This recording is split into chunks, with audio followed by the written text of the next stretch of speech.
Yes, hi. Good evening. Good evening to each and every one of you. Good evening, London. Good evening, world. Good evening, United States. Good evening, Europe. Good evening, Asia. Good evening, Africa. You're all welcome to another great stream. Carefully made up by NuMediaTV.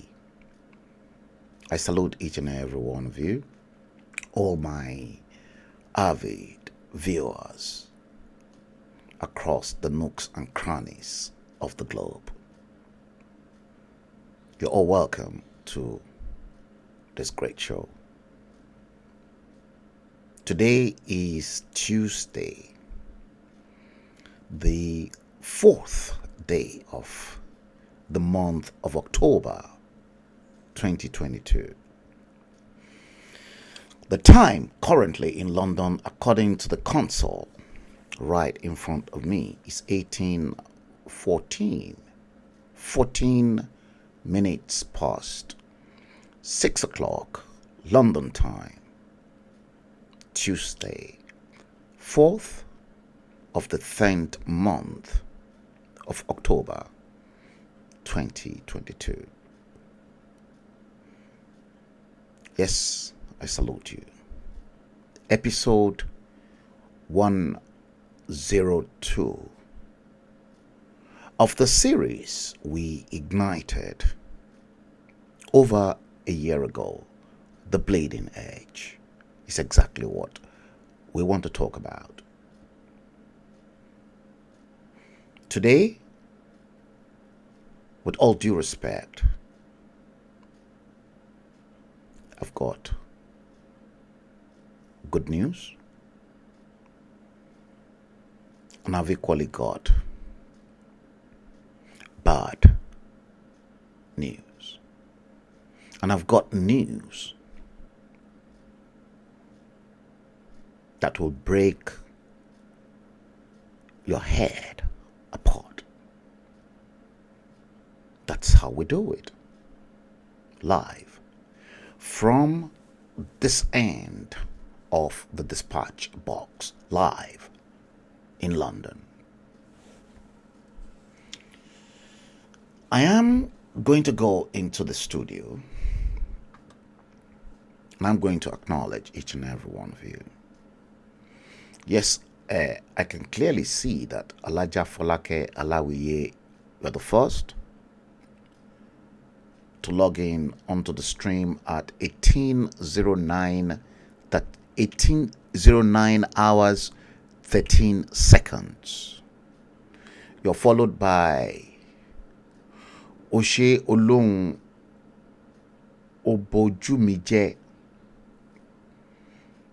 You're logged in at 1812 hours 15 seconds. Yinka Adeniji, good evening. You're logged in 18 hours 14 hours and 16 seconds.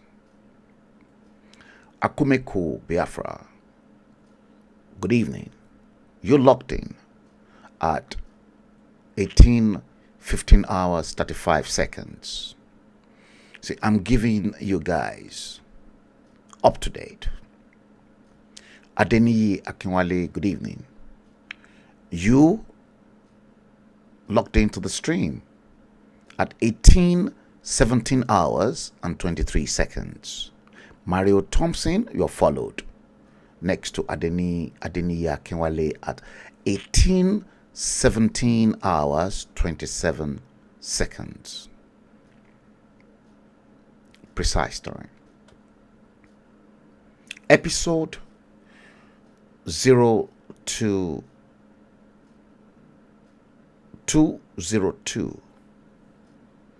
Episode 202 of The Bleeding Edge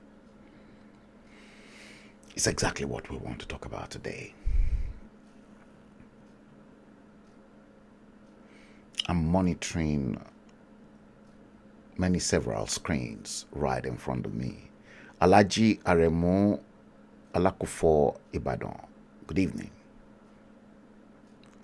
Oluseyi Adefioye Giwa, you're watching the stream on YouTube. I'm seeing your name for the very first time. Good evening. You logged in onto the stream on YouTube at exactly 18 hours and 33 seconds. Guys, do me a favor.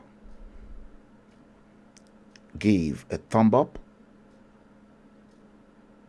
subscribe to the stream on YouTube, click the bell icon so that you can get alert anytime I'm live.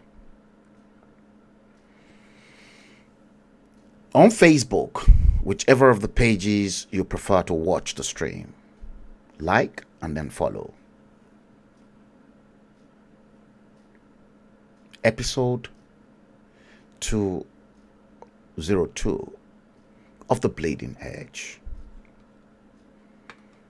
is what we want to talk about today.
Welcome to NuMediaTV on Facebook, YouTube and Twitter.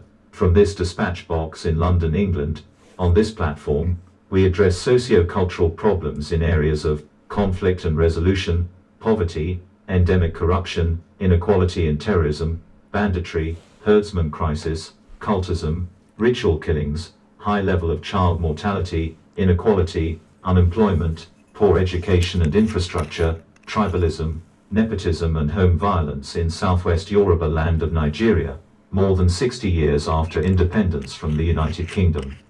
Share the live stream and enjoy it. Your host is Frank Bello. Yes, indeed, you are welcome back. Episode 202 of The Bleeding Edge is exactly what we want to talk about. Baba T, thank you very much indeed. You're welcome to the stream.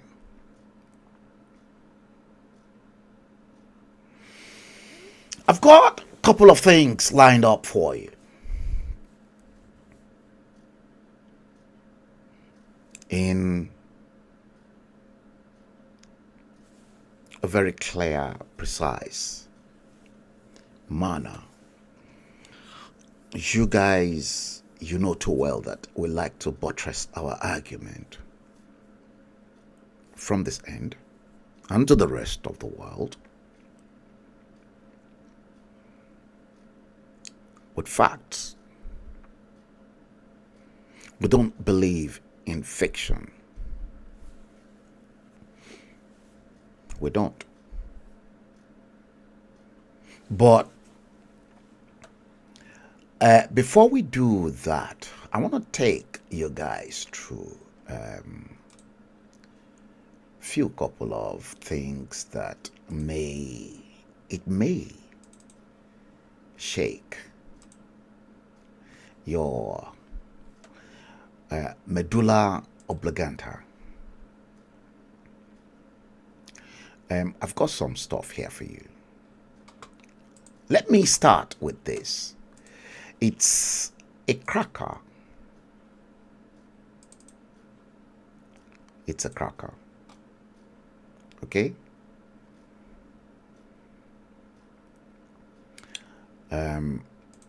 Let me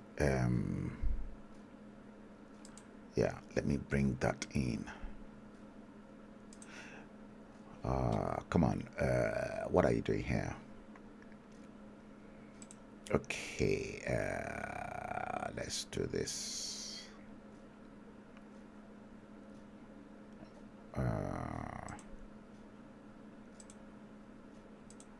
Okay,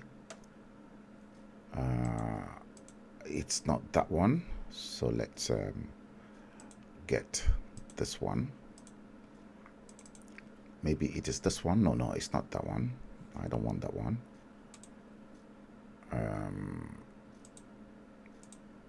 Okay, this is the one that I want, and I think it is there actually. So what is happening here right now? Let's see. Okay, that is it. That is it. So that's the one I want. Guys, I've got exactly what I wanted. Yeah, I've got it. Look at this.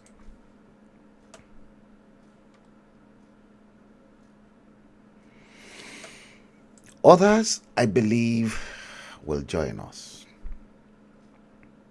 Adegoke, Adejare, welcome. Alozie Friday, welcome. This is basic of algebra. And you can clearly see 3x to the power of 2 minus 2xy plus c. Basic of algebra. Because algebra is the composition of x and y. And I've just came out with this basics. And this basics is probably going to take us through some of the things that we have to discuss today in terms of our relationship and the way we live our lives, this plane of existence called planet Earth. Science made us to believe so. Okay, guys, that equation, 3x to the power of 2 minus 2x y plus c, you won't know the importance of algebra until your sweetheart, be it a man or a woman, I've used a universal word. You won't know the importance of algebra until your sweetheart calls you X and you don't know why. Did you get that? Algebra is basically X and Y, but you won't know. Now, put the basics of algebra into the hopeless, ridiculous contraption called Nigeria, and at the same time, the Yoruba agitation. the basics of algebra is at work. Because many of those that are within the Yoruba agitation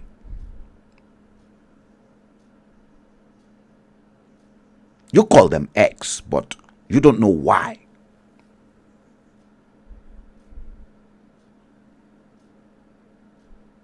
Banji Akintoye X, you call Professor Banji Akintoye X, but you don't know why. Many pollutants, to which I saw, who polluted and destroyed the Yoruba agitation. You call them X, but you don't know why. They keep asking you, Yoruba agitation, for this donation, that donation, or we set up this diaspora account, put money into it. You call them X, but you don't know why you are donating to those accounts. Basic of algebra. I'm not stupid.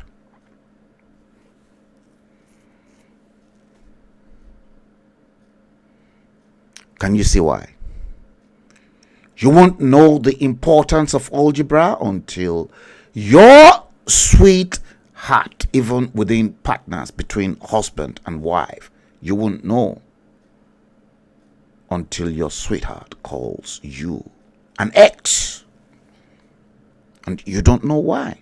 3x to the power of 2 minus 2x, y plus c.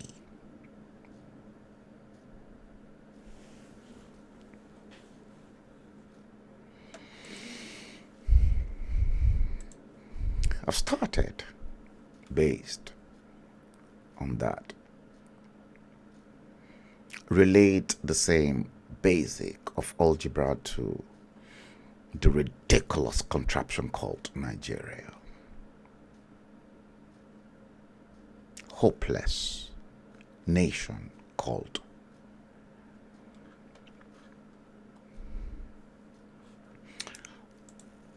Nigeria. Let's do this. I said I've got a few clips lined up for you before we go into the nitty-gritty of the main stream. Let me do this for you. Live stream video.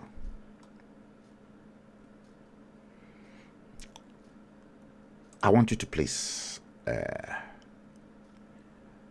take a look and watch this clip between Chris Bryant and the current Prime Minister of the United Kingdom, Liz Truss, Mary Elizabeth Truss.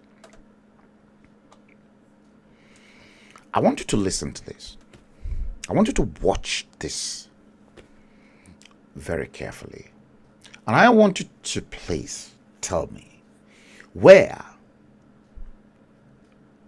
within the African continent such a ruthless grilling can take place between the power that's been vested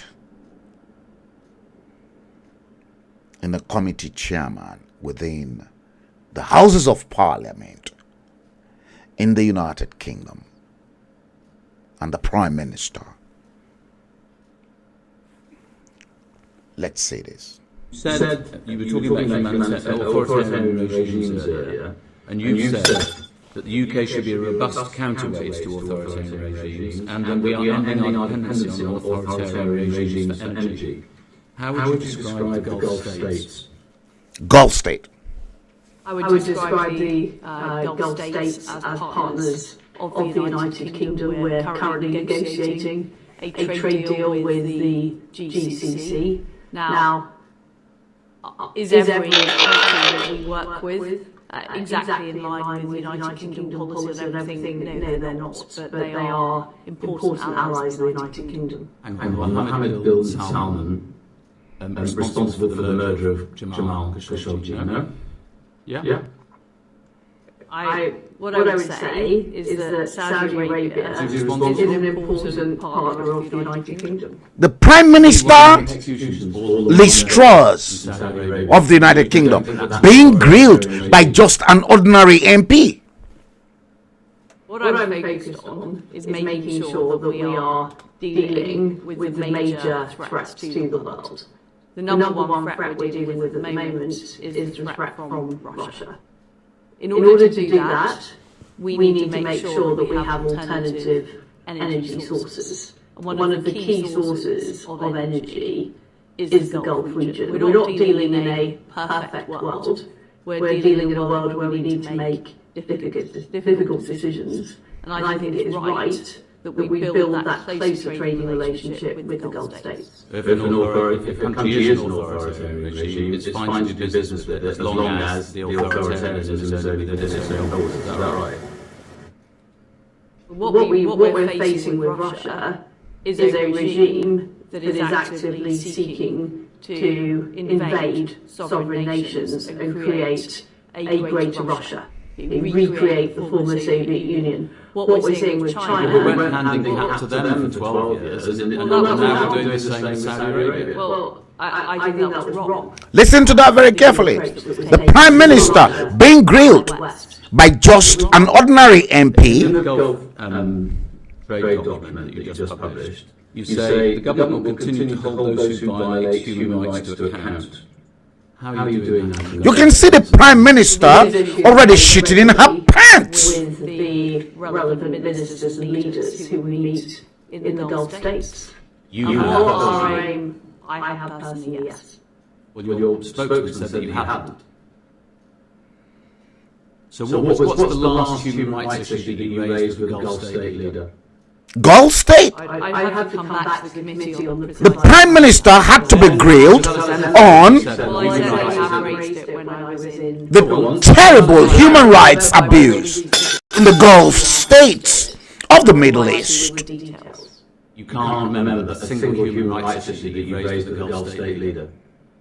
I've raised particular issues when I've been in the Gulf about human rights issues. Name one. I'm not going to go into all the details of private conversations, which I will come back to you on in due course. Name one. House Select Committee on Parliamentary Standards, questioning the Prime Minister of Great Britain. Do you know how much the UK has had in special drawing rights in the international market? It's £19 billion. It's one of the most significant increases in resource that we could deploy. What conversations have you had with the Treasury about rechanneling those special drawing rights? Frequent discussions with the Treasury on that issue. When was the last discussion? It was in the early spring in the wake of the spending review. What's your personal target for the fraction of special drawing rights? I don't have a personal target for the fraction of drawing rights that we should be targeting, but I am clear that it is an opportunity for us to find funding to help support projects. Should we be rechanneling more than we are today? As I say, we are in discussions with the Treasury about just that. Know how much we've recycled so far? No, I don't. Around 20 to 25% of £19 billion. It's the biggest single increase that we could make in development aid this year. But you don't know what the figure is, and you don't know what your target As I is. said, Listen to that. We have regular discussions. In fact, we continue to be in discussions with the Treasury about the overall overseas development budget. And we are trying to secure funding for various projects, in particular to make sure we've got funding for Ukraine. Okay. Guys,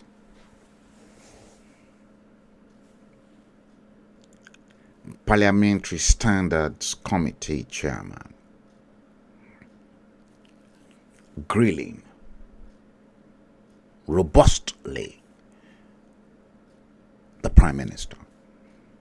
And the Prime Minister had to answer many of those tough, difficult questions.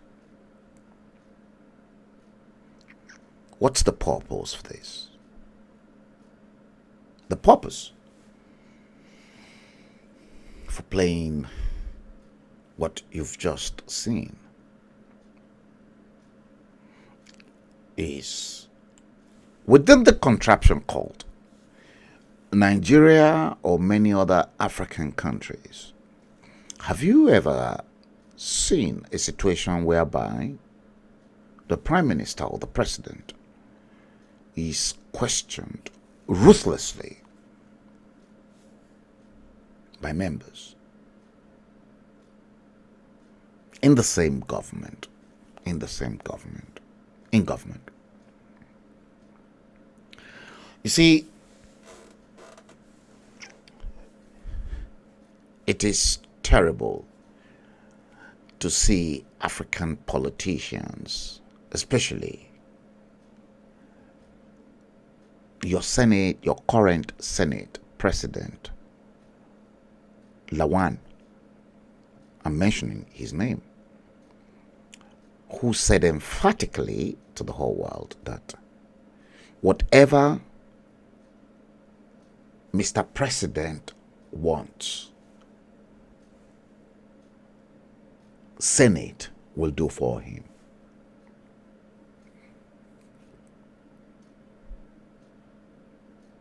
It's terrible. You're going to see, when I said to each and every one of you that the white man is not your problem, the white race, take it or you leave it.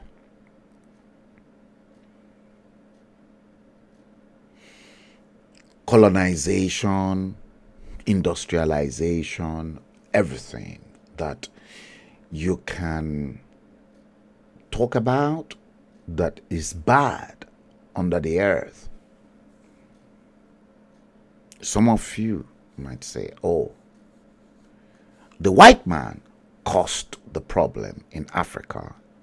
If you continue to dwell in that vicious cycle that the white man is the root cause of your problem in Africa, then you are stupid.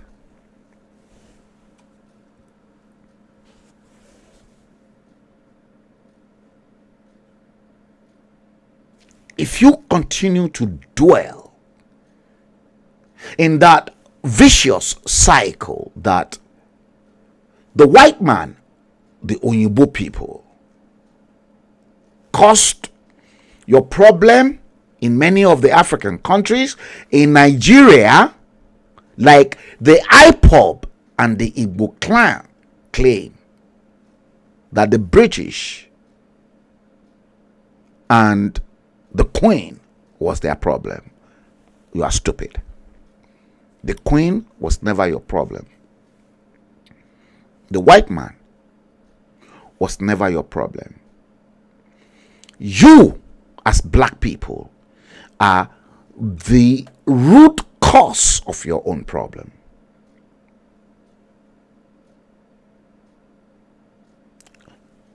There's something called WYSIWYG. What you see is what you get.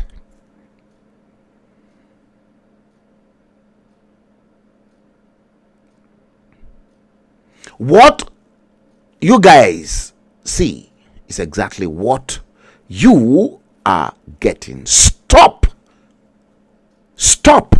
and I'm saying it, stop blaming the white man for your woes, for your atrocities, for your incompetent And for everything that is bad that happened to you, blacks are the root cause of their own problem. It's not the white man.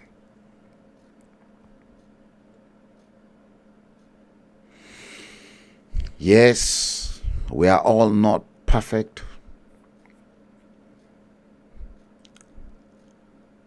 I can testify to that. It's not that I haven't had my own fair share of racial discrimination in the UK, but I am not going to blame the white man for being discriminative to the texture of the skin of my color. Those that I will blame are those motherfuckers who believed they are leaders in Africa. Let's do this.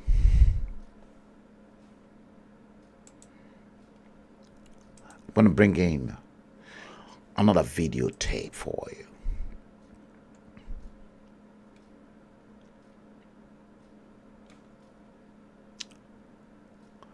This one, I want you to watch this.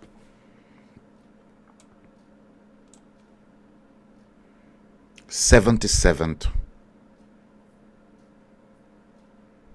United Nations General Assembly.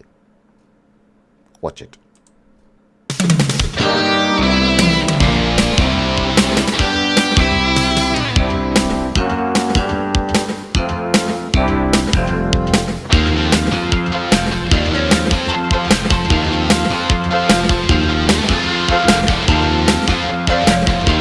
Is at one of the city's finest hotels. The lavish spending is just endemic of autocratic politics as a whole. The lavish spending. Smith studies the politics of developing nations. He says Manhattan's Tony retail district has become a playground for the third world's ruling class. They're here for the shopping, the food, the wine, the dining. They're not here for the serious policy issues. We found They're not in the United Nations for serious policy making. Hotel where suites go for between $8,000 and $18,000 a night. Meanwhile, 2.4 million Togolese people survive on less than $1.25. Across town, the UN delegation from Mali chose to stay at the Waldorf Astoria. Mali is the third poorest nation in the world according to UN numbers. Look at the hotel they stayed. Members of Togo's entourage were Togo too. To see our cameras outside Togo the hotel. I said, no, you can go away. After trying to cover the lens, one man tried to bat the camera away. 5 million people face starvation here. Still, this Look at them. Look at the way they're living lavishly. Is the white man your problem? The white man is not your problem. You are the root cause of your own problem. Look at boasting. It may be unseemly for diplomats from poor nations to live large in New York, but local chambers of commerce say there is one undeniable upside: receipts for local businesses. I don't think it's really up to us to moderate the types of spending that come from other countries. That's their business. What I'm concerned with the economic it's their impact of the business. city. And regardless, It's about trade. America is happy that they are coming there to spend the looted money from their country. Chooses to stay at lavish hotels. We found members of the Tanzania delegation at the DoubleTree. Still, nonprofits that monitor developing nations are becoming increasingly sensitive to the issue of third world rulers spending money abroad. The group 100 Reporters is holding a contest. The white media houses are bringing this to you, but they will never show you this in their country. Contest on our website, NBCNewYork.com. The UN General Assembly, of course, will finish up tomorrow. Back to you. You see that? Did you see that? In Uganda, in Togo, and in okay, maybe they did not show Nigerian delegates. Nigerian delegates, probably. I don't know. But the poorest of the poorest African countries 77th UN Assembly, just for the president to fly in, deliver his speech at the United Nations General Assembly, and then fly out. Is the white man your problem? The white man is not your problem. You are the root cause of your own problem.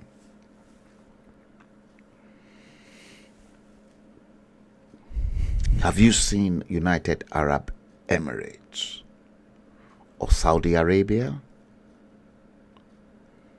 traveling to the United Nations in convoy? No. No Middle Eastern country came into the focus. It is only black, dark African continent. And you seriously think I am really screwed up, when as a matter of fact, within the Yoruba nation that you guys are currently fighting, to which I saw it and I came out and I said it is a farce. Yoruba nation is not going to come into being. That is the same problem. Black people hate themselves. And what you have not been told, I'll tell you. The moment the white people stepped onto the African soil, they studied us. The white race. They took their time to study the black race. The white race discovered that the black race hate themselves. And that was why slave trade was then used as a weapon. Slave, the next word, trade. Again, look at this clip you have just watched. United Nations, America benefited because it was all about trade, because your hopeless African leaders stole from their own people to come and then benefit from what the white man had to offer, the same thing they offered you in terms of intoxicating liquor during the slave trade. You are now going into their own country. You stole your own money.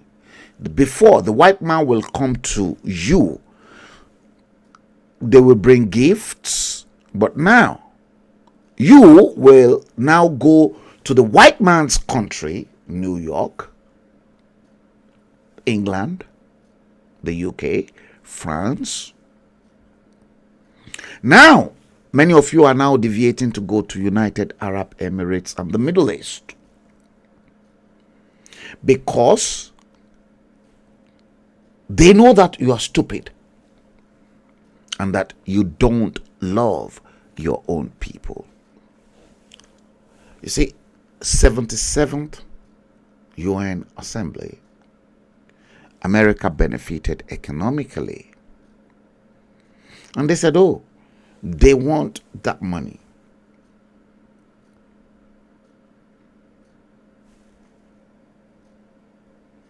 Do you want to blame America? Is America part of your problem? For your politicians to steal and not develop infrastructure, schools, education, health care delivery, And many of you in IPOB and Yoruba Nation will say the British are your problem. They are not your problem. You are the root cause of your own problem.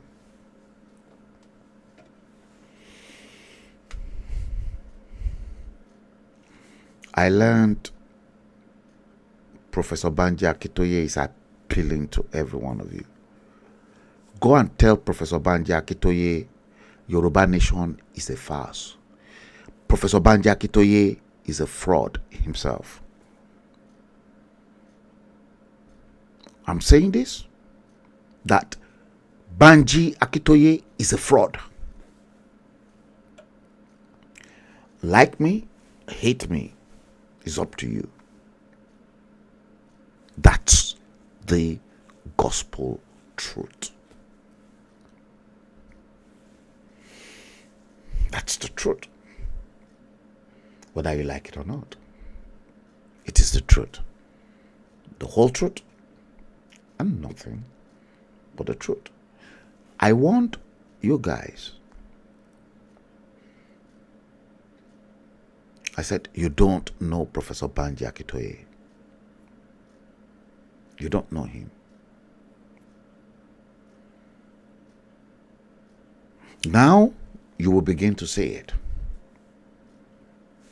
Okay, let's look at this particular one again. Maybe you'll be able to see why African leaders are the root cause of their own problem. I'm going to let me look for this particular.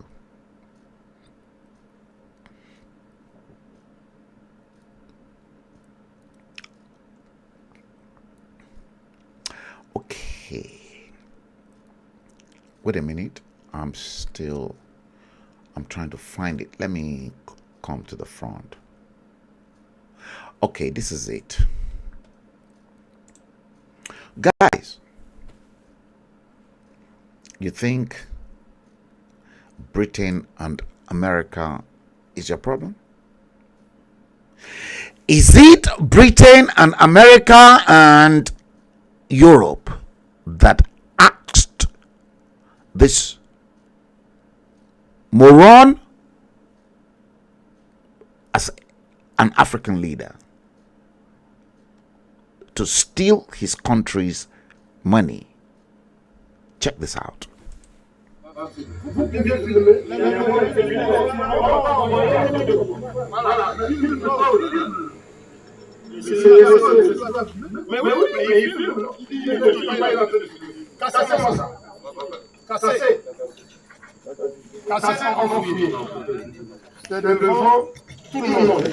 at that. Look at that. Is it the Oyinbo people? Is it a white man that advised this moron African politician to steal his country's money? Look at that. Look. One man. Do you know how many people must have done that in Nigeria?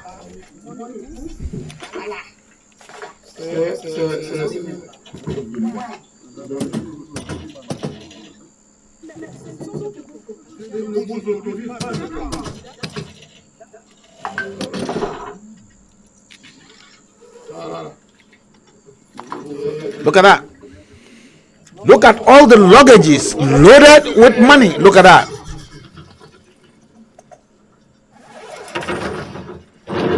You see? Another bag. You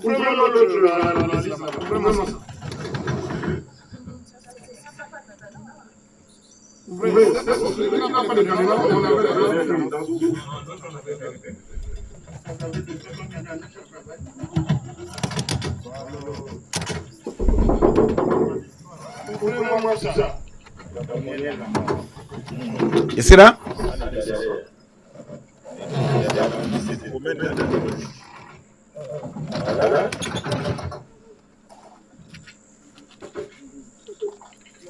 Look at the guy. That's him. That's him. See? Is it the white man? Are you going to blame the white man for that? Guys, are you going to blame the white man? Is it the white man that advised Bola Ahmed Tinubu to loot Lagos dry, only for you to see bullion vans turning up at Bodilon during 2019 general elections? And rather than build a first-class healthcare delivery in Lagos 23 years ago, to which by proxy he's still ruling, all what they keep showing you is how fit and competent they are, and how they are resting in the UK to face the coming elections. And some people are shouting, Èmi ló kàn o, èmi ló kàn o, Baba we know well, èmi ló kàn. I don't care what èmi ló kàn is. I'm not interested in Bola Tinubu. I'm not interested in Peter Obi. I'm not interested in Atiku Abubakar. To prove a point, Atiku's picture from the gym is being beamed around the world. Likewise, this one.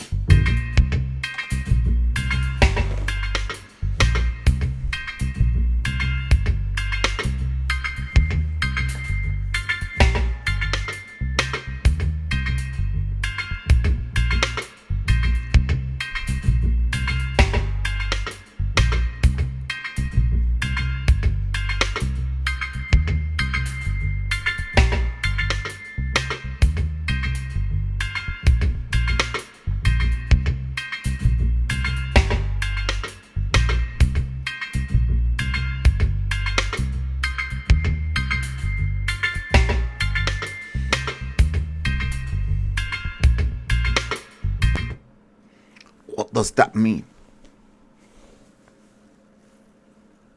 What kind of message are they giving us to us?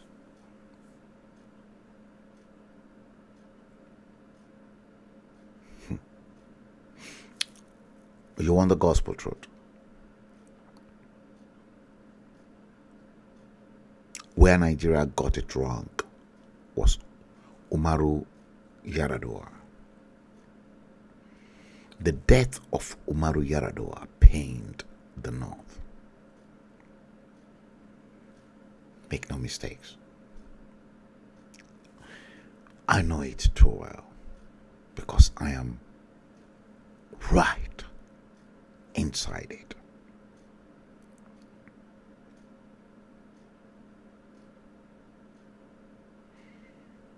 The death of Umaru Yar'Adua pained the North.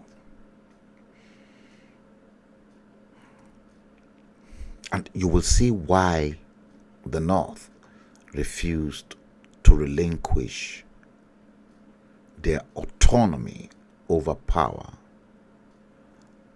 at the demise of Muhammadu Buhari.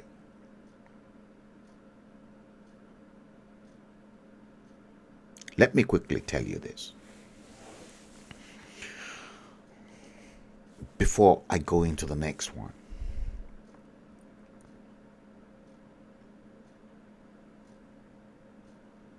Guys, the month of October, go and mark my word. I predicted in 2020 that in 2022 preparation for the destruction of the churches in Nigeria will be put in place. I predicted accurately the death of Prince Philip, and I think in February, according to Narada Franklin in Moscow, who said I was accurate, that in February of 2022, I predicted that they should pray for the Queen because she's already packing. Let me tell you, I'm going to give you other predictions. Prominent pastors that you don't expect in this month of October and November will die suddenly. Prominent. Today, I will note today's date there, and when that happens, I will tell you, and I'll stick it right in front of my screen.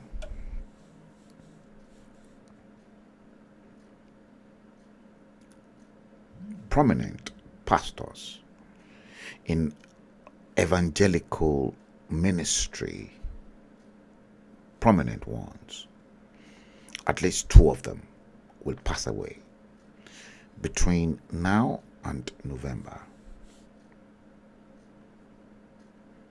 And those 2 are going straight to hell. They're going straight to hell fire.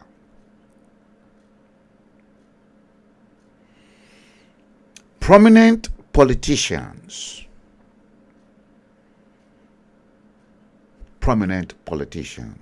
will equally die between now and November.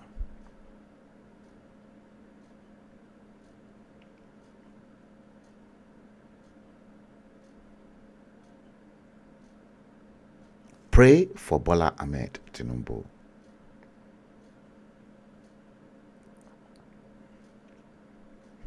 Did you hear that? Pray for Bola Ahmed Tinubu. Pray for Obasanjo. Pray for IBB. That's why I said I will note today's date down. Pray for Bola Tinubu. Pray for Obasanjo. Pray for IBB.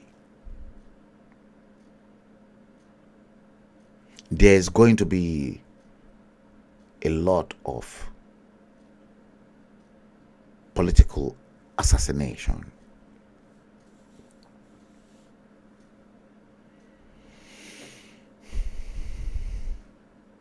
I'm giving you this. I'm not Nostradamus, but when I give prophecy, I'm not a prophet, but I have the gift of prophecy.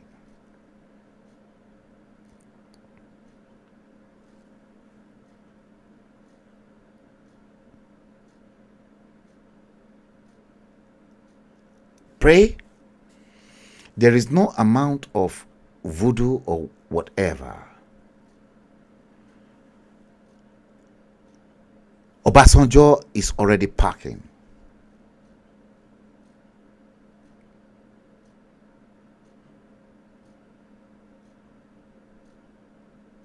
Just like I gave it to you that the Queen was packing in February 2022. Just like I gave it that I don't know who is going to go between Philip and the Queen. That one is going to go and the next will follow suit immediately. It came to pass.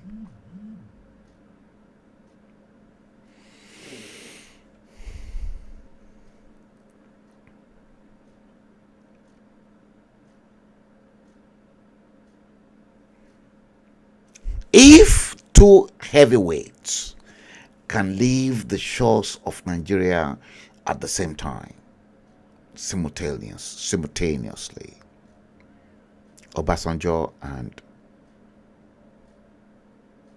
IBB, disintegration of Nigeria is easy. I'm telling you the truth.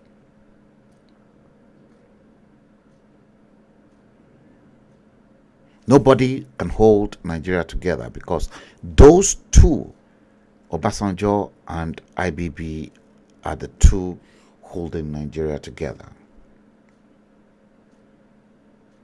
After them, after they are gone, Nigeria is finished. Nigeria is gone, kaput.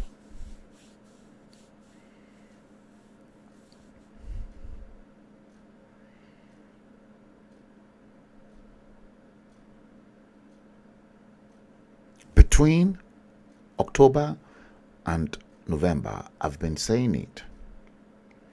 A lot is going to happen, and the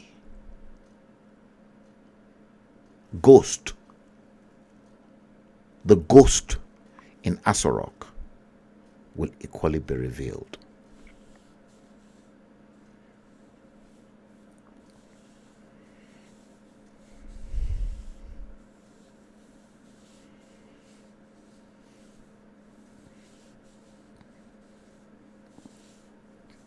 I know what I'm talking about.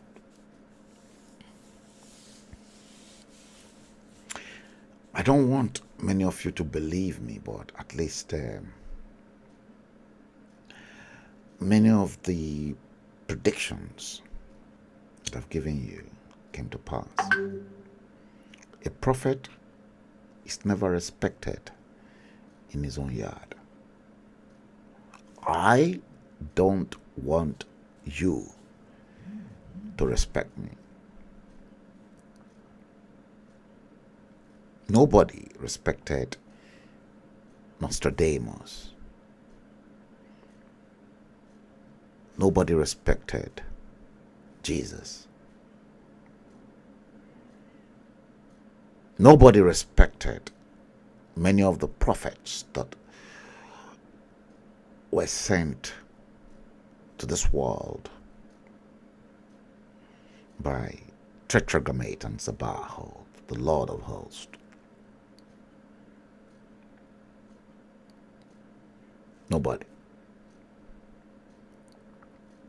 But prophecy will always be fulfilled. It will.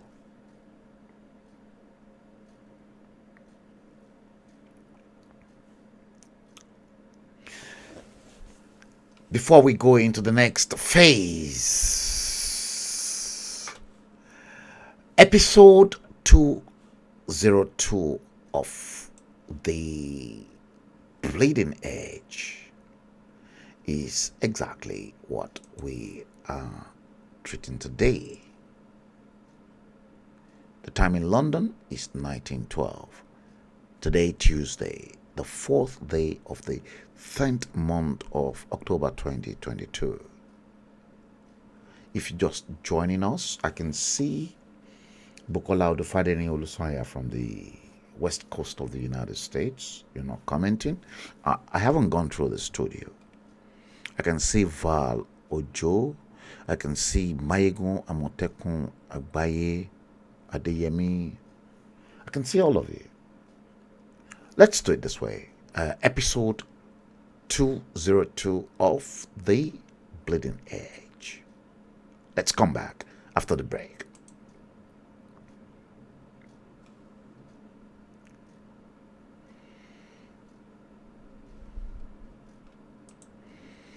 Let's do it again. It's not coming, and let's do it this way. Yes.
Welcome to New Media TV on Facebook, YouTube and Twitter.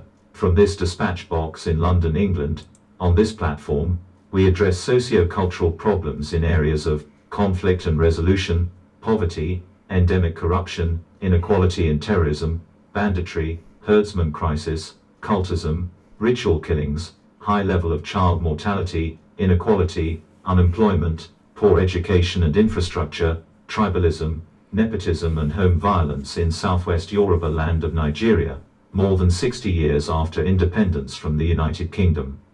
Share the live stream and enjoy it. Your host is Frank Bello. Yes, you're welcome back. Now, we have to deal with the issues at hand. And after dealing with those issues, we will begin to wind down. Let's deal with those issues behind the headlines. See, someone claimed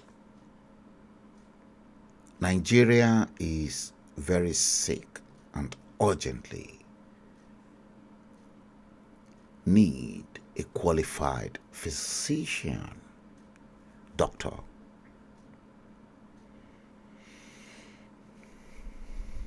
In 2022, this claim is coming from someone.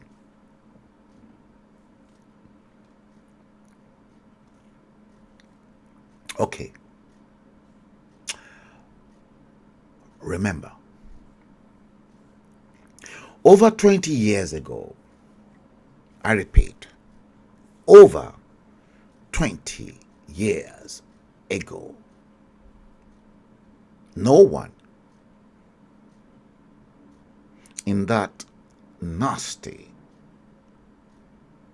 ridiculous of a nation called Nigeria, the contraption called Nigeria, no one saw that the country was on ICU, intensive care unit. No one saw it. I saw it. No one saw it. I saw it.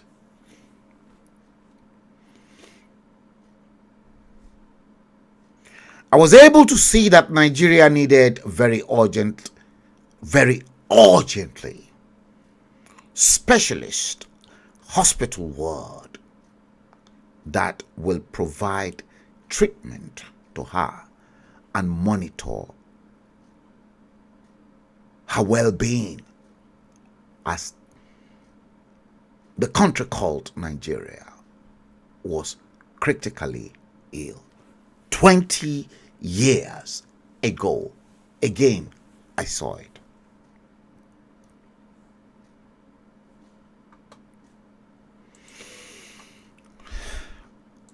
Guys, if you want to drop your comments, please do. I want to flow, and I'll take all your comments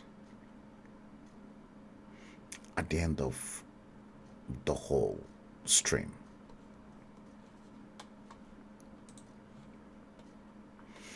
Now, in a masterpiece documented by Ugochukwu, I'm quoting, Ugochukwu Ejikeonye, this guy wrote that Buhari's regime has about a year to hit the rock.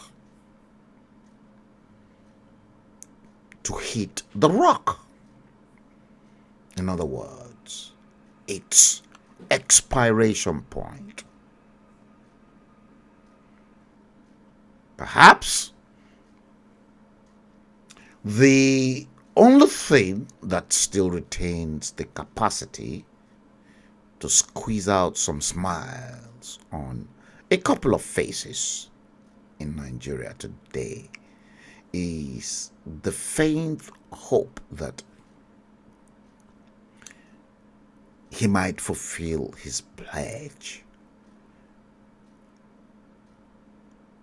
Fake, dodgy Muhammadu Buhari might fulfill his pledge to firmly resist the deadly attraction of that poisoned fruit called tenure elongation. Does that ring any bell in your ears? Obasanjo started tenure elongation, and there's a proverb in Yoruba language that says, "Eshin tiwaju ni teyin wo sare." So many of the atrocities that all other politicians are having to build upon has been based on the atrocities of the leftover from the previous leaders. Indeed, many Nigerians are willing to take the risk of entertaining some optimism about this. But despite the blizzard of outrageous jabs thrown at Nigerians every other day, it has become just impossible to muster any bit of expectation that this hopeless regime of Buhari might still be able to shock Nigerians with any edifying impact on their lives before its exit. Perhaps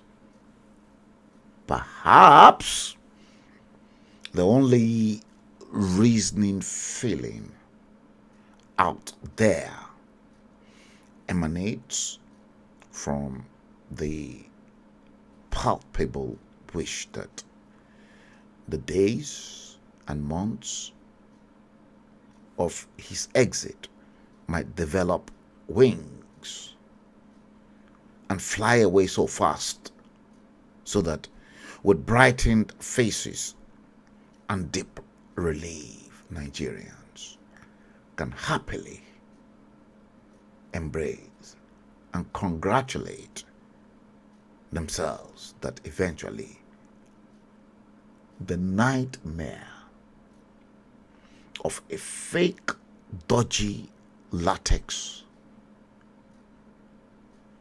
silicon Muhammadu Buhari is over.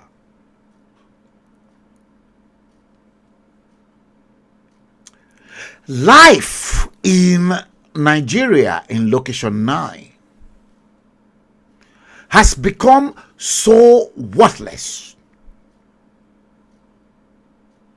Did you hear that?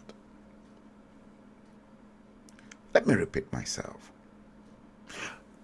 Life has become so worthless in Nigeria. Remember the tapes I played you? African leaders at the United Nations. Let's bring this back home. Bring it back home.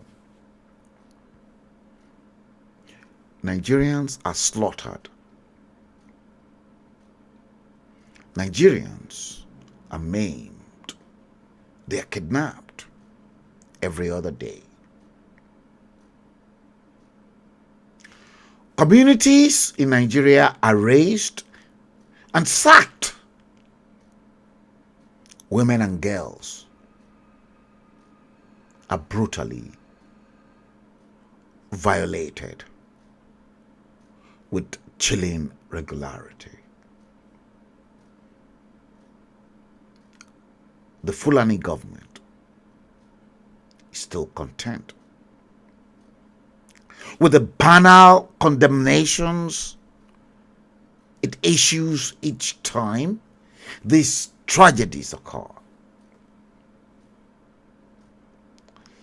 The dry condolence messages it throws at the families of the victims, and the perfunctory assurance that everything will be done to bring the perpetrators to book. It's ridiculous. Oh, by the way, let's remind ourselves, how many weeks did it take? Go back. Let's rewind. Let's remind ourselves, how many weeks did it take smaller neighbor of ours, Chad, under Idris Deby, to flush out Boko Haram from her territory and even recover some communities captured and annexed by the terrorists? Nigeria.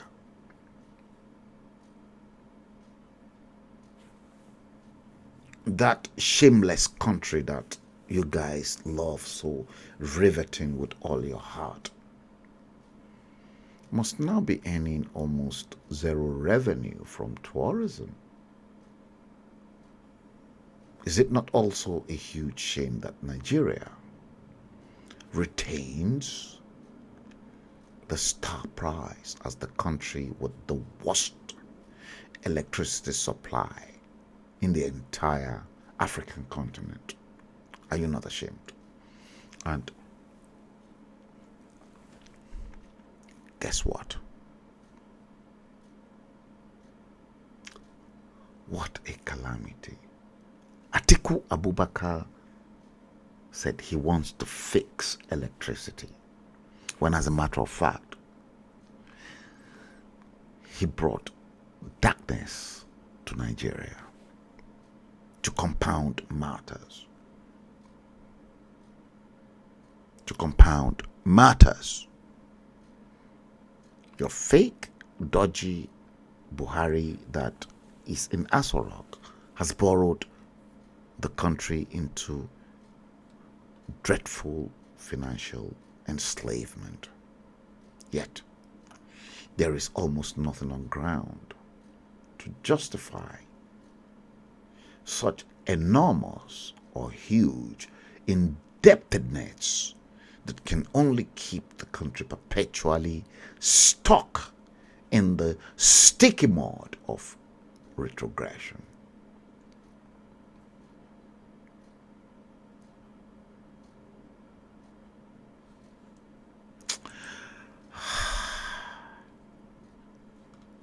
Let's come back again after this. Yes, we're gonna come back again. It's gonna come. Yes, it's coming.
Welcome to NuMediaTV on Facebook, YouTube and Twitter.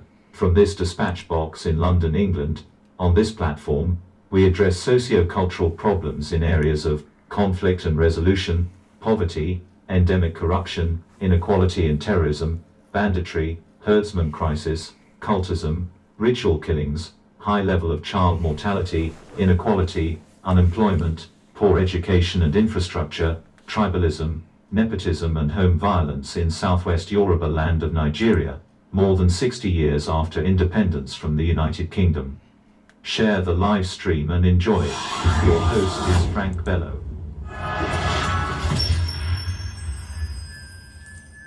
Yes, you are welcome back.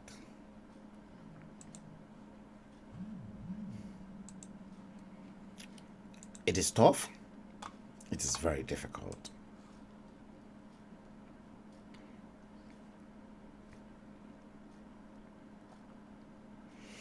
Nothing on ground to justify such enormous or huge indebtedness that can keep the country perpetually stuck. Just only recently,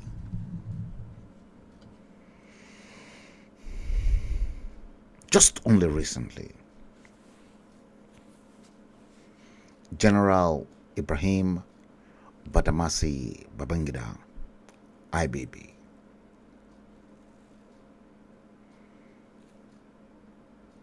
this man, once reputed by you and many Nigerians to have supervised over the worst corrupt regime in Nigeria.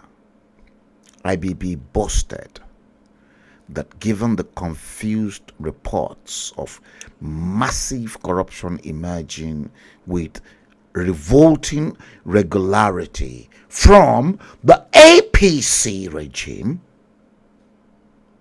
his administration, IBB's administration, then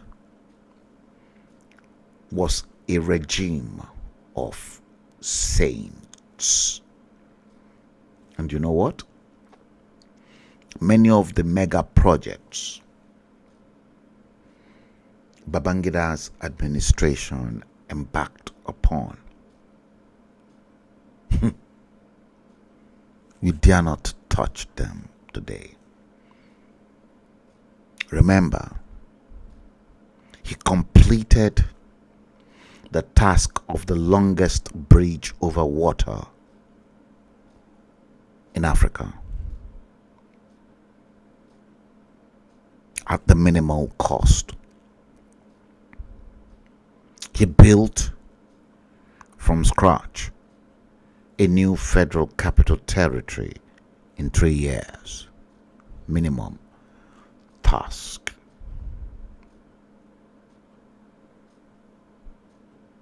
I've got a record. Should it then be shocking that anybody that is able to put some sentences together today wants to be Nigeria's president? The argument out there is, if Nigerians can endure the Buhari kindergarten, if you can endure that Buhari kindergarten show for 8 years, then the presidency has simply become an all-comers affairs. In fact, the entry qualification has been lowered to 0. Go back and check your constitution. Your president doesn't even have to have. Go back and check your constitution. I've read it. Your president doesn't even have to have a WASC or GCE ordinary level. There's a clause in your constitution that says if he can read and write. Is Nigeria not a fraud? It is a fraud. Nigerians, 62 years after independence, are insulted and scared each day by presidential aspirants, assuring them that if elected, they will continue from where Buhari stopped. Buhari said, Tinubu said he's going to continue from where Buhari stopped. I'm confused. Like a confused.com. How can you tell me after 62 years, after independence, that you will continue from where a hopeless, dead latex president stopped? You're going to carry on. I'm not stupid. I am not stupid, and I'm not going to buy into any fucking stupid agenda. 62 years after independence. Indeed, it is only in a country like Nigeria that everyone can make such a dreadful threat, and people outside a lunatic asylum will still suspend their ability to reason and cast their votes. For such people like Bola Tinubu, Atiku Abubakar, and Peter Obi, Peter Obi is not a saint. Like I said, I'm not interested on these 3 candidates. Forget it. How long Will Nigerians suffer? How long will the Yorubas suffer before they tell themselves the liberating truth? Namely, that apart from the deceitful, short-time desire that might come from the realization that the president, governor, or lawmaker is their brother. Like some of you are agitating.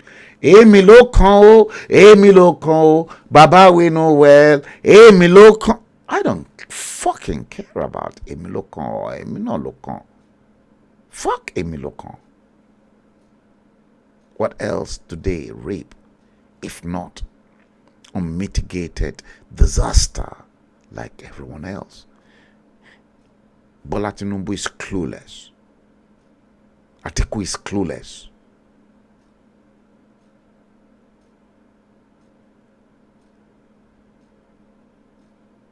Peter Obi is clueless too. Because they don't understand that stupid, hopeless contraption called Nigeria. They are all clueless. Buhari is from Katsina. Yet at some point, people from the state were reportedly relocating to Niger Republic in Katsina. Sahel. Maybe Sahel or Sahel, whatever you want to call it. But from Katsina state, people were relocating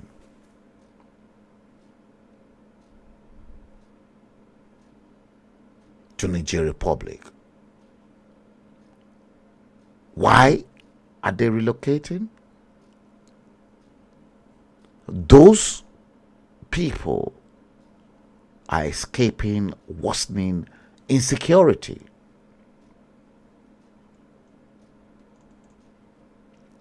Yes.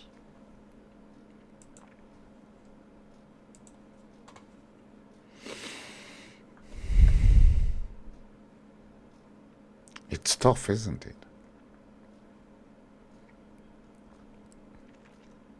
Very tough. I know many of you are leaving comments. It's all right.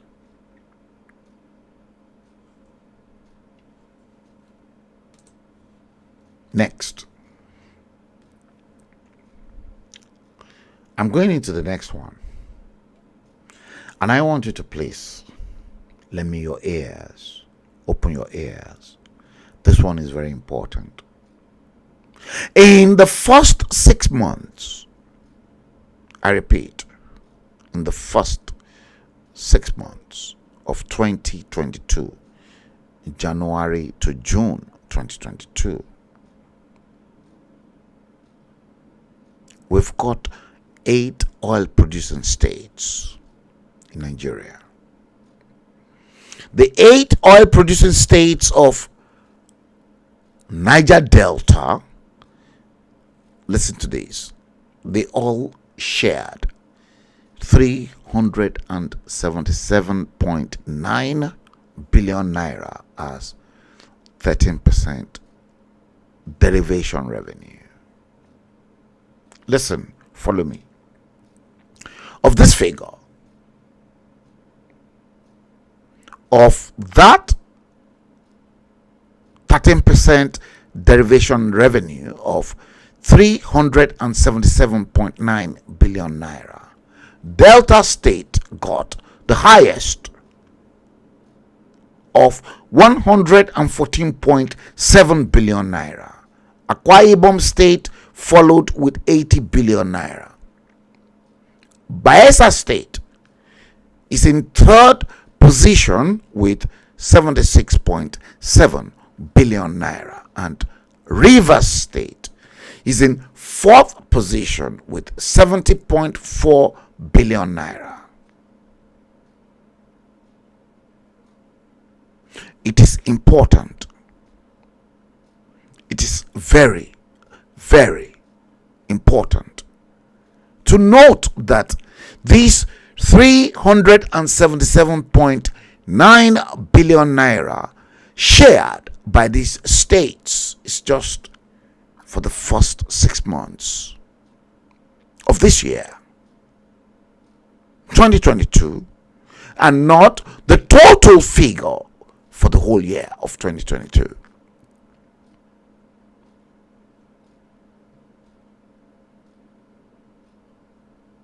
Where's the money gone? What have they done, those governors governing those states? What have they done with the money? And you continue to blame the white man? And you saw Wike traveling over to Europe to negotiate for a private jet that one of the governors bought in Rivers State. And you're still blaming the white man. You're stupid. It is equally noteworthy that this 377.9 billion naira is just from the mandatory 13% derivation allocation, and that it does not include other hundreds of billions of naira coming in monthly from the main statutory allocations, MSA, royalties rents on oil, they pay, federal government pay.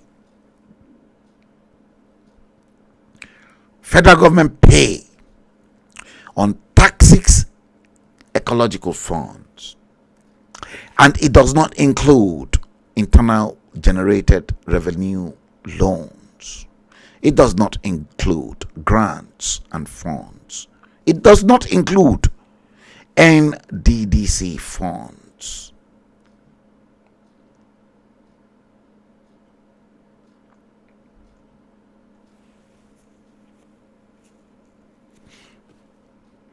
You see your problem? And when you add this additional hundreds of billions of naira to Delta states, 114.7 billion naira, 13% derivation share of Bayelsa State, 76.7 billion, 13% derivation share. The total in a month that these oil producing states are getting could blow your mind. You could argue that Rivers State and Akwa Ibom can point at a few developmental projects that a fraction of this money is applied to, while over 60% of these funds end up, guess what, in private pockets.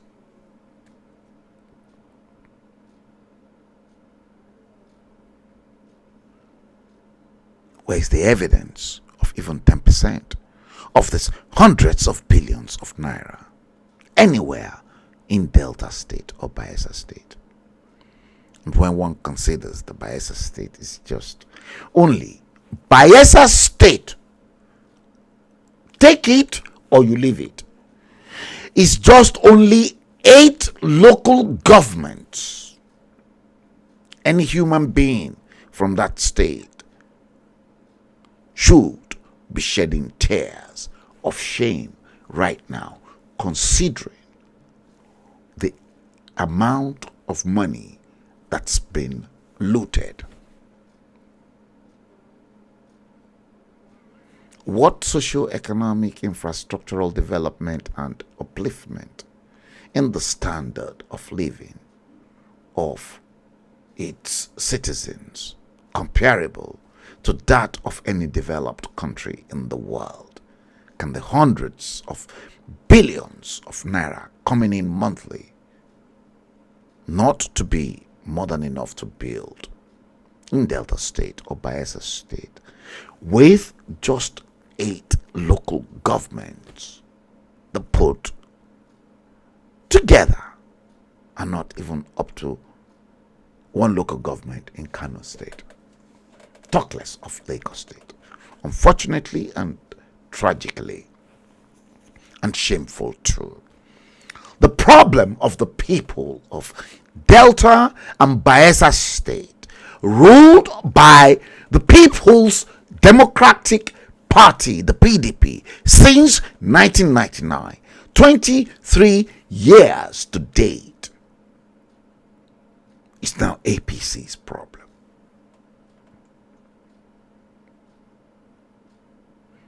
Their problem is Abuja. And the APC that has just denied any Niger Delta State 1 kobo of their numerous allocations in billions of naira every month in the last 7 years. The truth is, many Nigerians, especially those from Niger Delta, yes, Niger Delta, Bayelsa and Delta State in particular, are indeed, should be utterly shameless of themselves. All of them.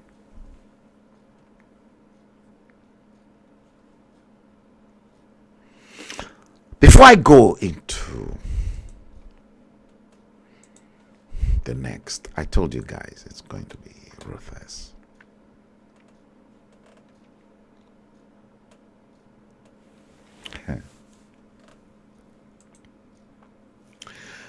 Let's do this before we go into the next one.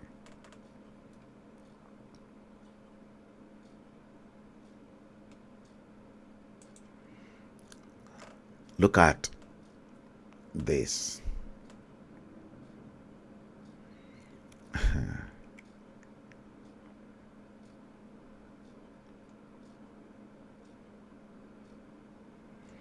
Okay, let's do this. I have this here, and you can clearly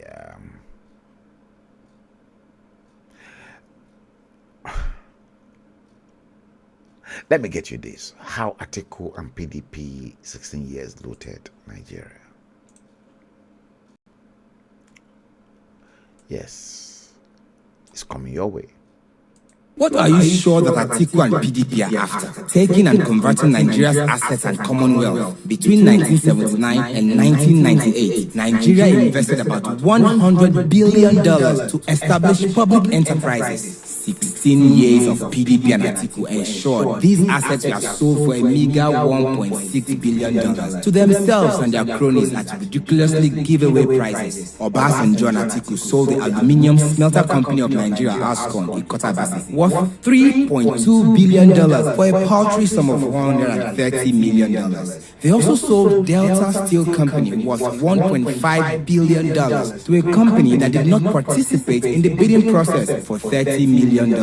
Niger was stripped bare of its multi-billion-dollar assets by companies masquerading as genuine investors but were basically fronts for successive PDP government officials. The racket involving Niger's assets was the subject matter of the criminal investigation of U.S. Congressman Jefferson's bribe to Atiku when he was vice president that culminated in his conviction by an American court. Name them all: African Petroleum, Nikon Insurance, the power distribution companies, all sold to cronies for peanuts. All these enterprises are inefficient and have sacked a lot of workers without pension. Abubakar Atiku, the man who superintended over the failed and corrupt privatization process between 1999 and 2007, has promised to sell the NNPC if he becomes president. The long and short story is that I am committed to privatizing NNPC. I said it. The question is to whom and at what cost? Without a doubt, it is clear that Atiku and PDP want to come back to continue from where he stopped in 2007. Atiku is after buying NNPC for himself, using cronies who would milk this valuable national asset dry.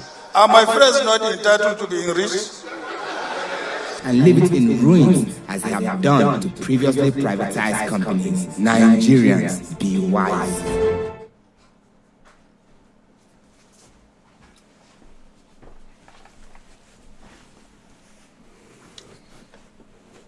Yes, guys. You can clearly see that.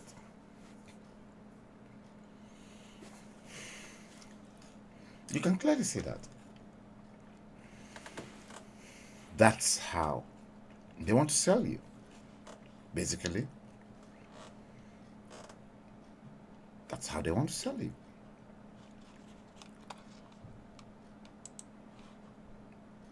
Next.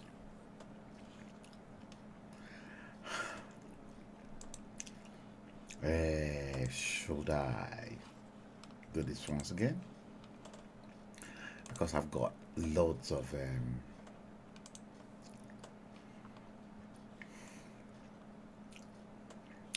this video clip lined up for you. Before we go into the next one,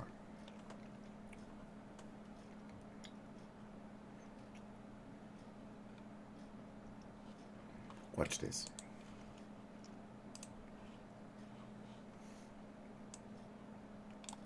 Watch this.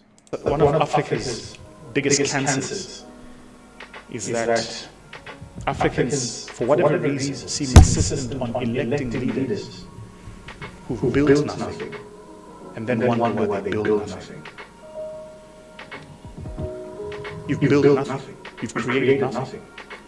But for your words and political oratory, your ability to listen to that. Verse, your ability to fill a stadium with poor people on the promise of a food hamper and a t-shirt. And then we vote for you. And we wonder why you don't know how to build roads or houses or balance a budget or just make sure that crime and law and order is in place.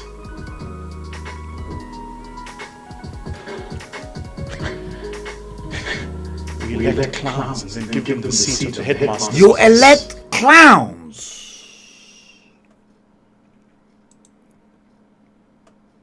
You elect clowns. Is Atiku not a clown? Is Bola Tinubu not a clown? They are.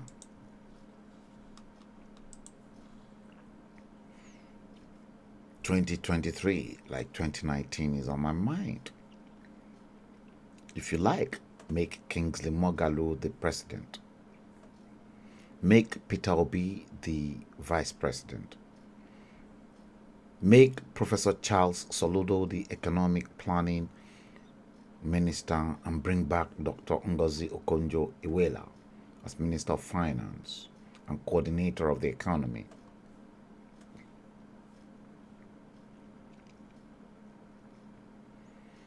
The Eastern region, Igbo land.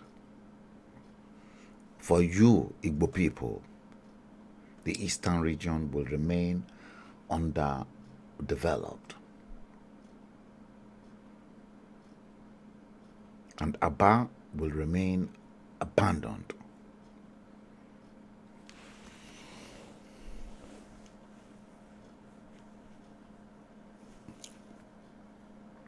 Under a one Nigeria. Northern Nigeria will remain backward, and out-of-school children in the north will continue to grow astronomically, and the Western Nigeria, Yoruba land, will continue to rotate like a barber's chair on the same spot. Stupidity is doing the same thing and expecting a different result. Once the premise is wrong, the conclusion will always be wrong. Can anyone mention any other country in the world where they have invested over 30 billion US dollars on electricity, yet the megawatt remains less than 5,000 megawatts in 62 years? Name that country for me. In America,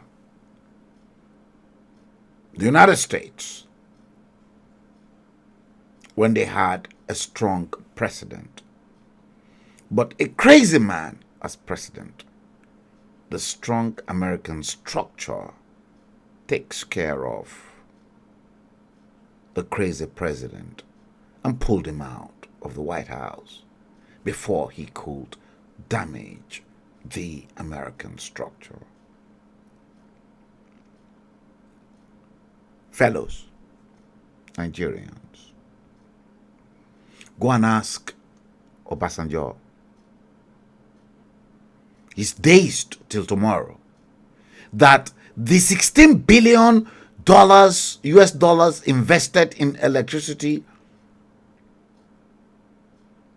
to bring light to Nigeria produced more darkness. Go and ask Goodluck Ebele Jonathan. He's dazed that despite his good intention for Alamanjiris, his good intention for Alamanjiris education in northern Nigeria, out of school children in the north remains the highest in the world per square kilometer.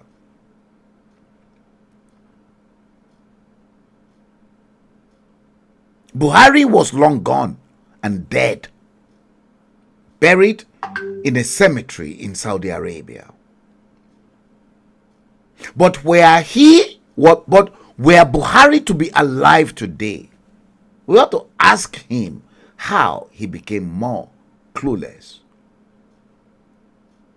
than the clueless Jonathan in the last 7 years.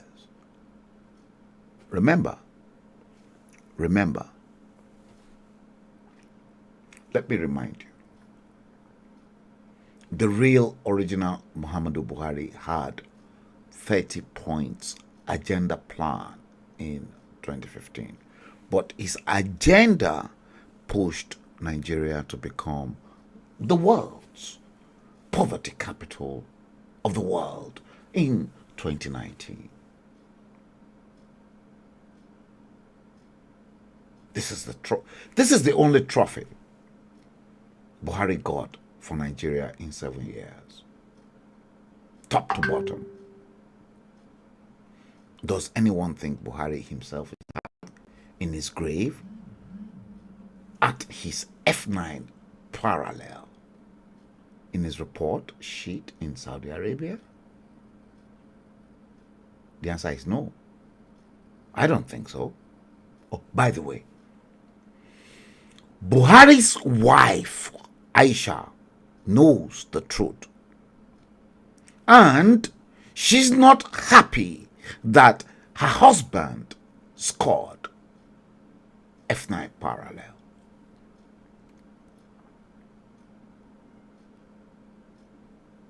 The Nigerian elites are greedy. They're greedy bastards. It is greed that is making them to purchase 100 million naira form to run for the presidency, when they know deep within them that Nigeria is irredeemable as long as the existing superstructure is retained.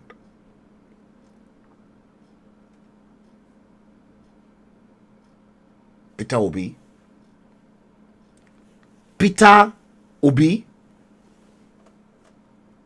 this is a message for you.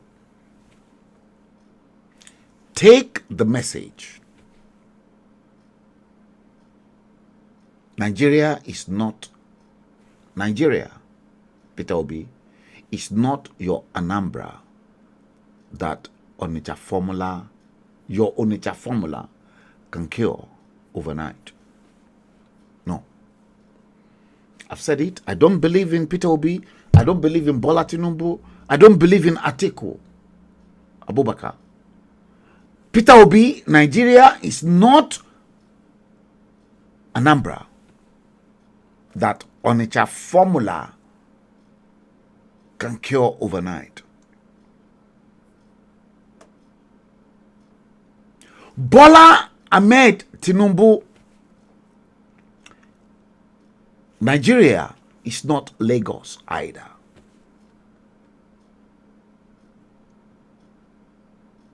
Question that I have to ask. What changes was Moghalu able to do? Let's look at records.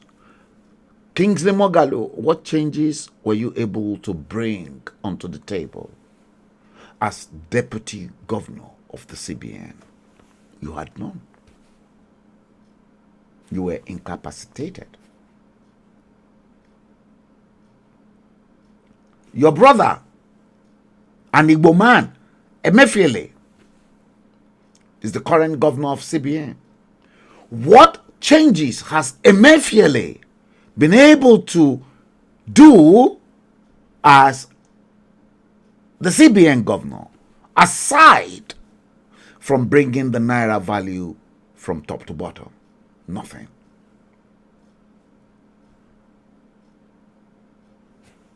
Nothing. Nigeria's two hands.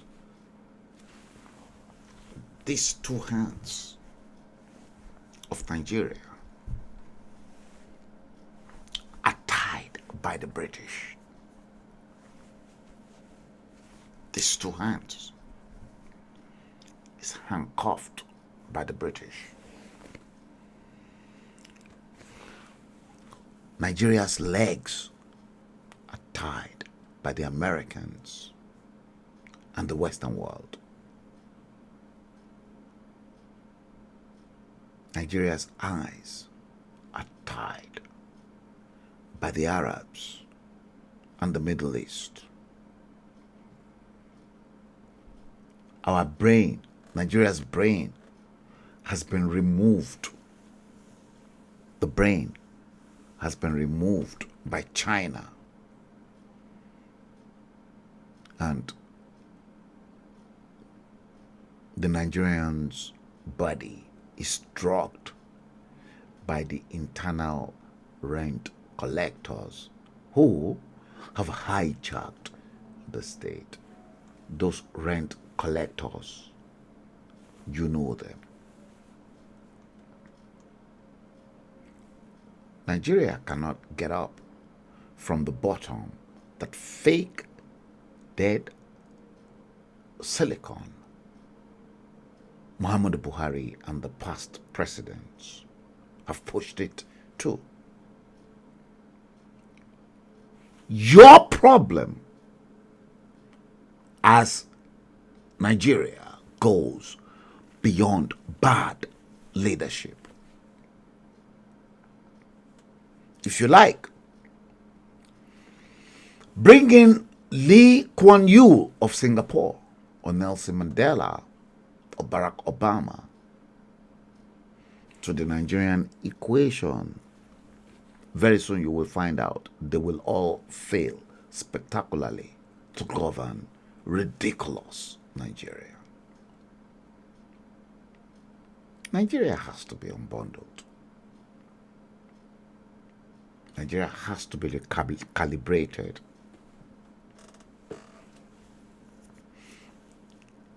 That country has to be restructured into regions like the United Kingdom. In the forest, let's bring this. In the forest, lions have their own colonies, also elephant and leopard.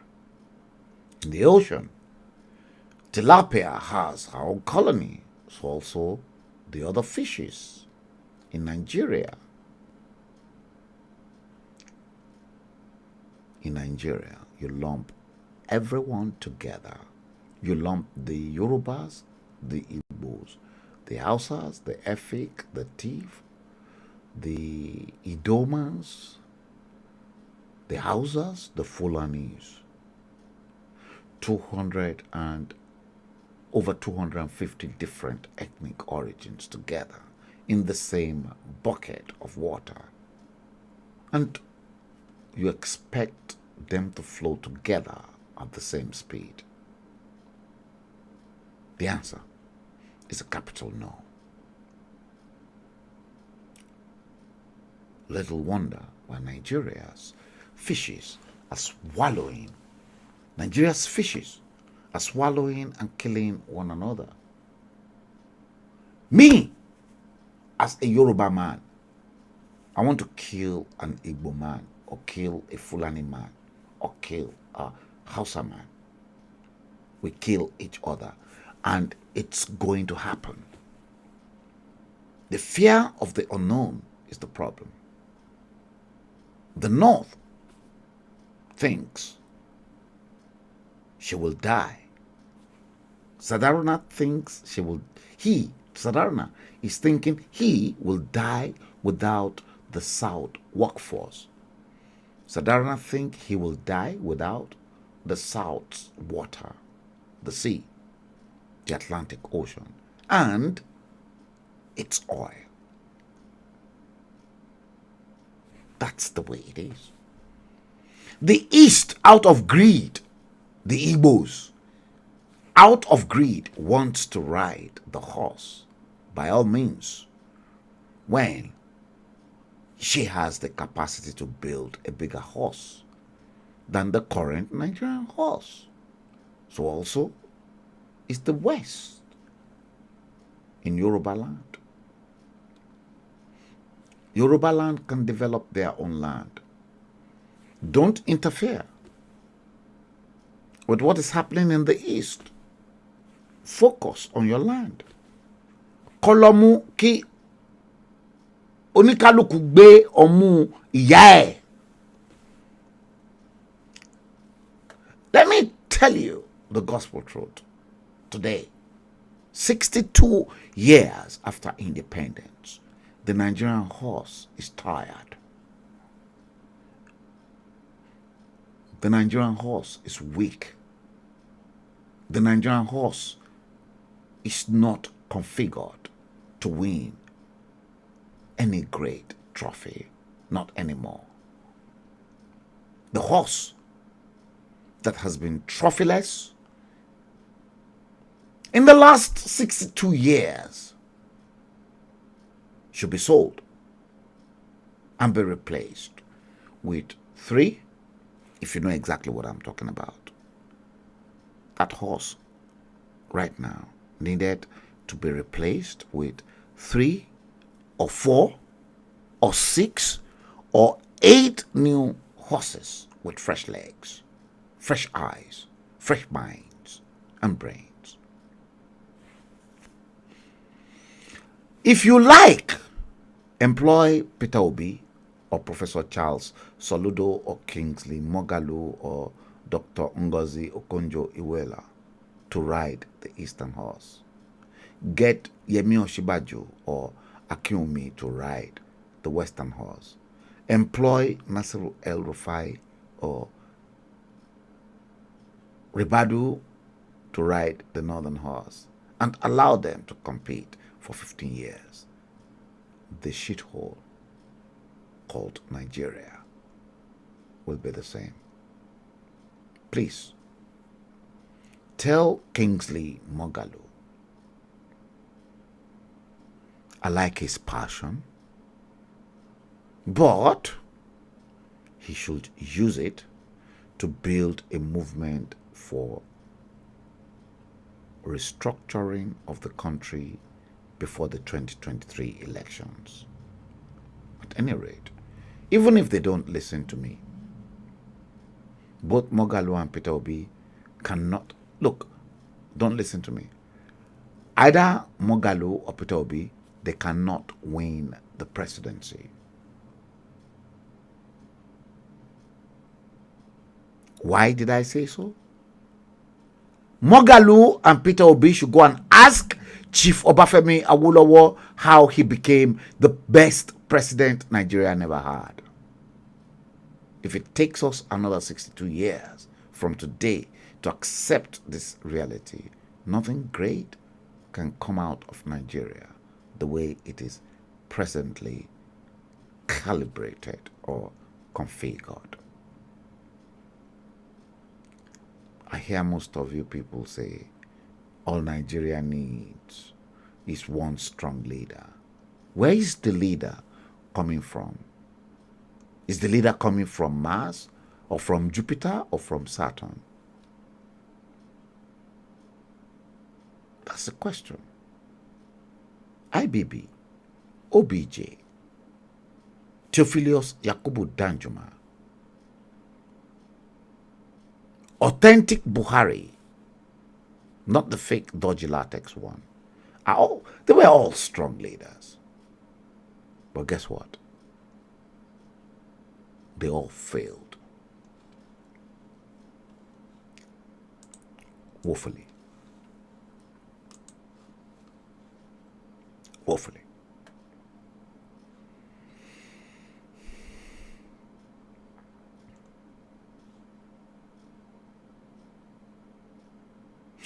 Adeboale Idowu Aladesomi, thank you. You said, God bless Yoruba Nation.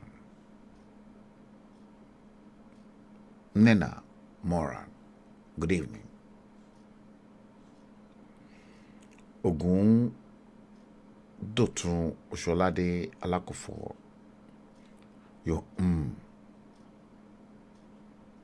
Nena Moran, let's post your comment. You said, I strongly agree with you. They only take advantage of the I don't care attitude of the intelligent blacks to manipulate our political system using the criminal amongst us.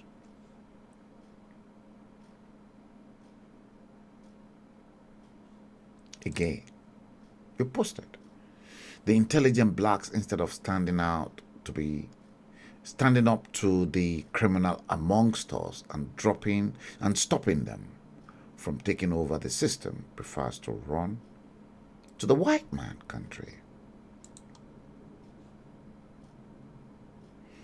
Adeshomoju Akimboye, good evening. Ogumed, and post your comment yourself. You said, very true, self-hatred.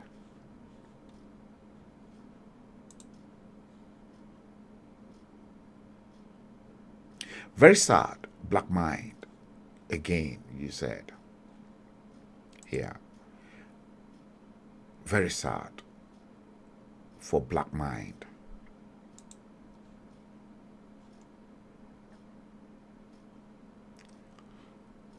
Which country is this, according to you? Or say, I don't know which of the country.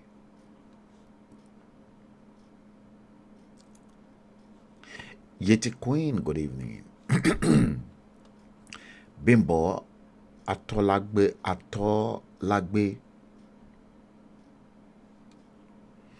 You said, you know, Dasa, let them go. We can't pray for those men. Yoruba Nation now. Steve Osage, good evening. You said, good evening, Prof.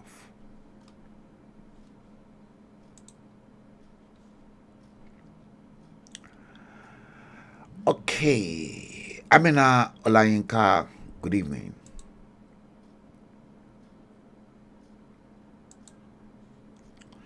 Peter Torch, good evening. Alozie Friday, let's post your comment. You said, Mr. Frank, something is not right here about you saying white man isn't part of our problem. How can Blinken we be in USA telling us how to conduct elections in the zoo? Well, I think I must have explained myself, and you must have gotten hold of that. Folake Alawiye, extraordinarily wicked, all of the politicians, according to you.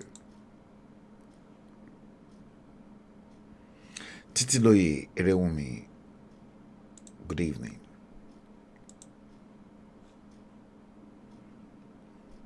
James Coker, Narada Franklin, good evening.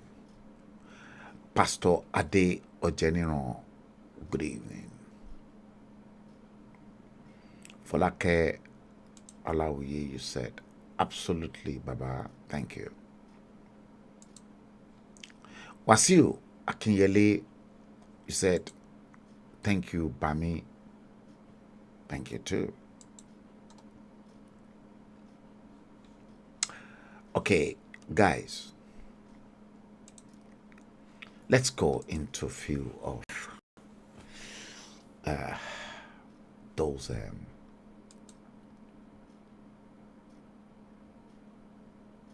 details that we have.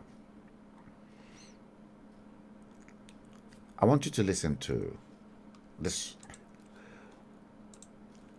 video clip. Chief Olabode George. Listen to him. Our collective enemy is the greedy man who bought the whole nurse's house at Falomo, the Falomo shopping complex, the Lagos State Polytechnic property at Dojota, the stretches of acres at Lekki, the whole Strabag yard in Alausa, the innumerable beachfront properties long owned by the people of Lagos State, the billion-naira Queen's Drive mansion, the illegal Lekki toll gate, the First Nation airline, the strings of media conglomerates, the Vote and Garden Cemetery, even the cemetery, the vast estates on the shores of Onewu Beach, the endless choice of hotels and high-rises, the shopping mall in Ikeja and Lekki, and many great assets of our people. This Iraqi man has stolen with manic desperation. This is the real enemy we must chase back to Iraqi. With all this crazy and bewildering acquisition, it is obvious that this Iraqi officer suffers from a disease called affluenza. It is an incurable malady which makes the pathetic sufferer to pursue a blind, greedy, desperate, and infectious craving for acquisition after acquisition. Here, the demented sufferer can never stop the craving for unnecessary, endless accumulation of wealth. He does not know what is enough. Here, wealth is glorified in the place of the Almighty God. This is the dreadful disease Amodo Kundele, Shokundele, alias Numu is suffering. Let the good people, the real Omoduatis, work with our genuine God-fearing leaders for our total victory in the South. Let us remove and dismantle the greedy contraption of Bola Tinubu from Lagos and the whole of the South before the madness of Iraqi man corrupts the whole nation. We will never surrender nor compromise with those who are selling off our heritage. We will fight them in the trenches, we will fight them in the daylight, and in the shadows to retrieve our stolen Commonwealth. We will work at home and in the frontiers for the survival and progress of our people.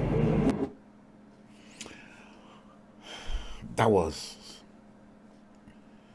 Chief Bode George attacking Bola Ahmed Tinubu. How did Lagosians allowed Bola Tinubu to hijack Lagos away from them? Now, make no mistakes.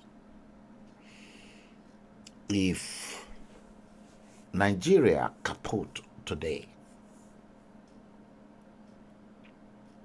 let me assure you, Lagos remains a British subject. Lagos will be returned to the crown, to the UK.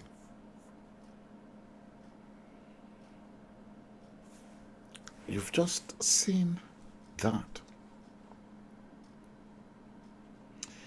There's a lot more coming. Let's look at this one. Let me bring this one in for you. Look at this.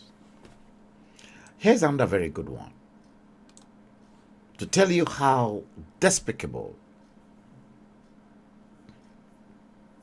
how despicable politicians are. Black politicians are. Watch this. Okay, that's how to get your yes, before was saying. No, the money there. Yeah, okay. They can't be able to give them. If they give them here, some people are not going we get the money. They want to carry them, but they want their money first before they can go in. You see, politics in Yoruba land, 2022, to Eagle Square. But this is like no make sense. Did you see that? Let me play that once again so that you see it. That is the length at which politicians and the electorate are dribbling themselves. Watch it again. Okay, that's how to get your yes, before was saying. The money there. Yeah, okay. They can't be able to give them. If they give them here, some people are not going we get the money.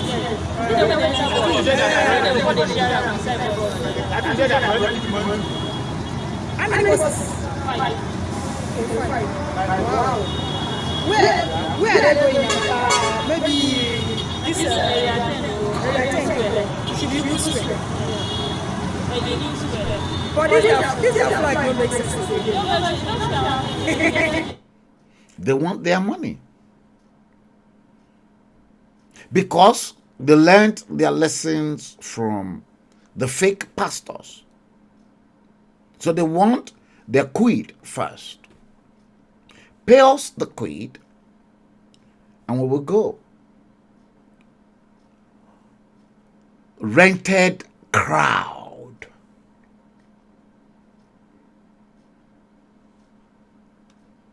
You ain't seen nothing. Those are just a taste of the iceberg. A taste of the iceberg.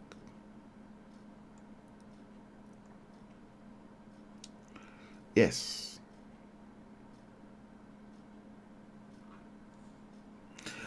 This one. Watch exactly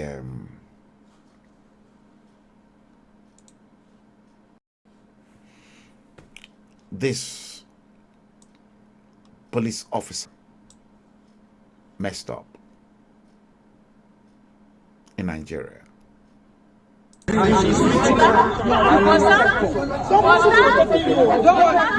give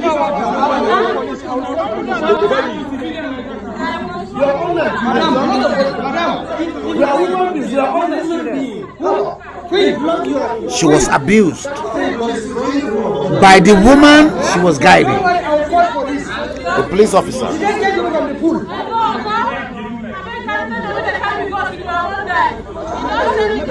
Police officer.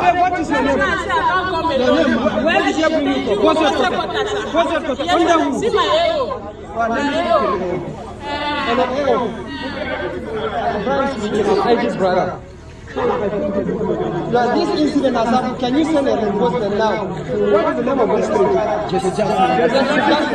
Police officer. Police as well. Because who organized this police woman to be attached to this woman? Alright, I'm going to see the IG now. I will tell him this one. Because now somebody saying he's going to see the IG and tell the IG. An inspector of police. Nigeria. Welcome to Nigeria.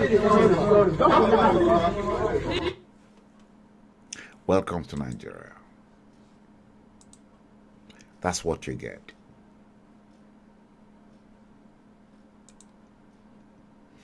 That's exactly what you get. Yes.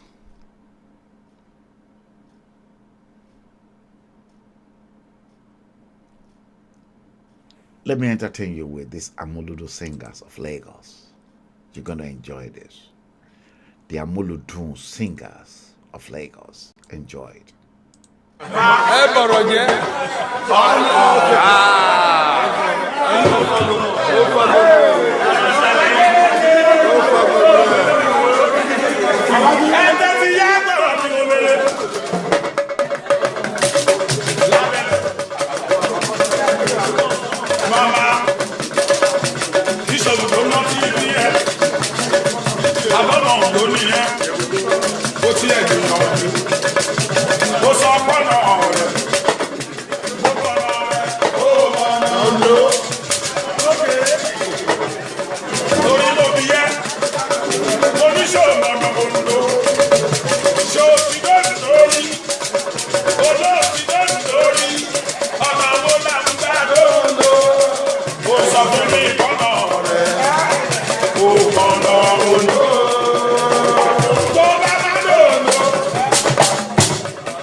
Yes, just enjoy this beautiful gyration.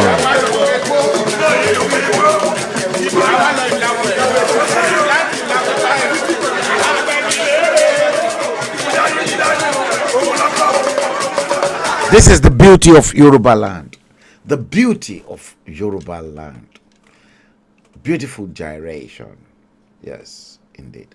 Let's go into the next one that I've got in store for you.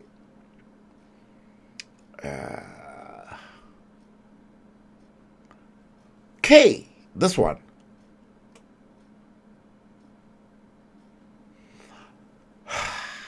Let's do this one. Let me do Sheun Okin Baloye first. I want you to listen to this favorite anchor of Channels TV of mine. Enjoy it. Like in all the nations of the world, a powerful political elite who determine who governs us. Like a proverbial knees on our necks, this nation is choking. We can no longer breathe. There is a shortage of air. We need to allow this nation to thrive. I'm pleading with you tonight on behalf of millions of our people, more than 10 million of their children who are out of school and more than half of the population who are in abject poverty. This nation cannot be taken as a private enterprise anymore. You, the ordinary Nigerian, can no longer keep quiet. The nation belongs to all of us. And this time around again, no sitting on the fence. We must speak up to rescue this nation. The continent of Africa is waiting for its giant to rise up and flourish.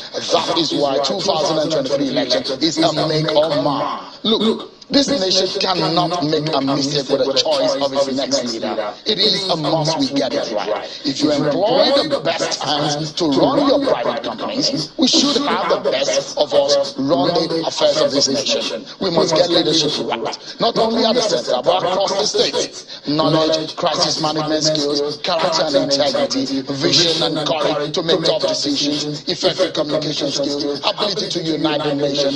Leaders who cannot show these traits cannot be hired. Enough is enough. Nigeria, rise. Vote and vote right. And your time is now. Thank you, Seun Okebaloye, Channels TV. Guys, I don't have really much to say other than to say thank you, all of you that are still on the stream. The time currently in London is 2034 by the console.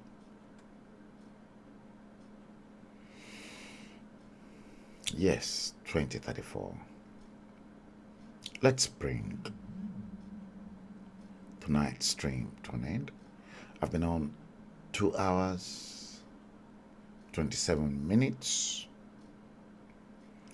and I hope to come back at some point in time very regularly now, because this month of October, expect big changes in Nigeria. It's going to happen.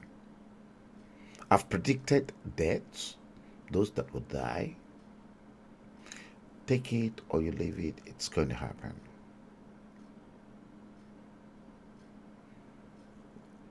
Guys, episode 202 of The Bleeding Edge is exactly what we have just discussed and talked about. Guys, let me seize the opportunity to thank you for coming to watch the live stream. Click the like on YouTube, subscribe, click the bell icon so that whenever I am live, you will pick the notification. And on Facebook, click like and then follow any of the pages and you will be allotted. You don't want to miss any of my lectures. It's so important. Until next time, take good care of yourselves. The time is 20:56. Today, 4th day of the 10th month of October, 2022. Take extra care of yourselves.